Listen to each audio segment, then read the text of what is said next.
Israel और Hamas के बीच का युद्ध जितना पुराना होता जा रहा है उतना खतरनाक हो रहा है। रॉकेट, तोप, गाइडेड मिसाइलों से मच रही तबाही ने गाजा को पूरी तरह से बर्बाद कर दिया है। बावजूद इसके दोनों खेमे आमने सामने हैं और अभी भी जंग के हालात जारी हैं। जहां इजरायल की ओर से हालिया सीजफायर प्रस्ताव ठुकराने से जंग की आग और भड़क चुकी है, वहीं फिलिस्तीन के आतंकी गुट एकजुटता दिखाते हुए इजरायल पर जमकर बरस रहे हैं। गाजा के दक्षिणी छोर के रफा शहर में इजरायली बलों को हमास लड़ाके छका रहे हैं। गाजा में जिस तरह से हमास ने सुरंगों का जाल बिछा रखा है, ऐसे में इजरायली सेना के लिए हमास को मिटाना इतना आसान भी नहीं दिख रहा है। इन सब के बीच इजरायली न्यूज वेबसाइट वल्ला ने आईडीएफ में ऑपरेशन डिवीजन के पूर्व प्रमुख मेजर जनरल इजरायल जीव के हवाले से बहुत बड़ा दावा किया है। उन्होंने कहा कि रफा ऑपरेशन एक धोखा है जिसकी इजरायल को बहुत बड़ी कीमत चुकानी पड़ेगी। मुझे विश्वास नहीं है कि रफा में चल रहा सैन्य अभियान सैन्य लिहाज से इजरायल को फायदा पहुंचा सकता है। किसी भी सैन्य उपलब्धि के मुकाबले पॉलिटिकल डैमेज शून्य है। यदि रफा इतना महत्वपूर्ण होता तो आईडीएफ रफा को राजनीति आवश्यकता के रूप में लेबल करती, युद्ध की शुरुआत या मध्य से ही वहां काम करती। रफा को युद्ध की छत्र छाया के नीचे रहना चाहिए था, जिसे उन्होंने लंबे समय के बाद ध्यान दिया।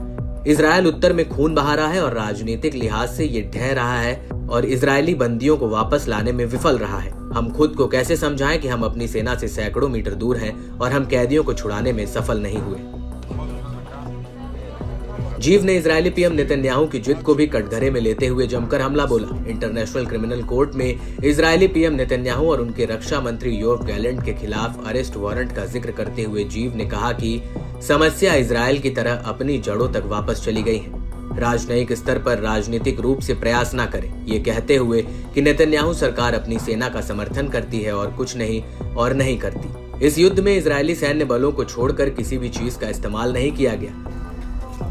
Reserve major general Yair Golan और पूर्व Israeli deputy chief of staff ने भी जीव की टिप्पणियों का समर्थन करते हुए कहा कि कैप्टिव एक्सचेंज डील 4 महीने पहले पूरी होनी चाहिए थी, जब गाजा में 4 डिवीजन थे। युद्ध विराम के बिना कोई समझौता नहीं होगा। बता दें कि कई पूर्व इजरायली अधिकारियों की ओर से भी दावा किया जा रहा है कि इजरायल गाजा पर युद्ध जीतने में असमर्थ है। इजरायल पर लगातार दबाव बढ़ रहा है। गाजा के अलग अलग इलाकों में प्रतिरोध समूह के साथ नए सिरे से भारी टकराव शुरू हो गए हैं, जो ये बताने के लिए काफी है कि इजरायल की पकड़ अब ढीली पड़ती जा रही है। गाजा में अब फिलिस्तीनी लड़ाके इजरायल के मुकाबले ज्यादा ताकतवर नजर आ रहे हैं।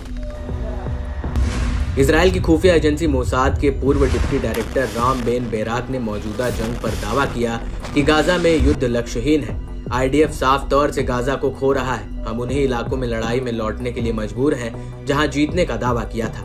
इस दौरान अधिक सैनिकों को खो रहे हैं, अंतर्राष्ट्रीय बिरादरी में हार रहे हैं, अमेरिका के साथ संबंधों को नुकसान पहुंच रहा है और अर्थव्यवस्था ढह रही है। मुझे एक चीज दिखाओ जिसमें हम सफल हुए हैं।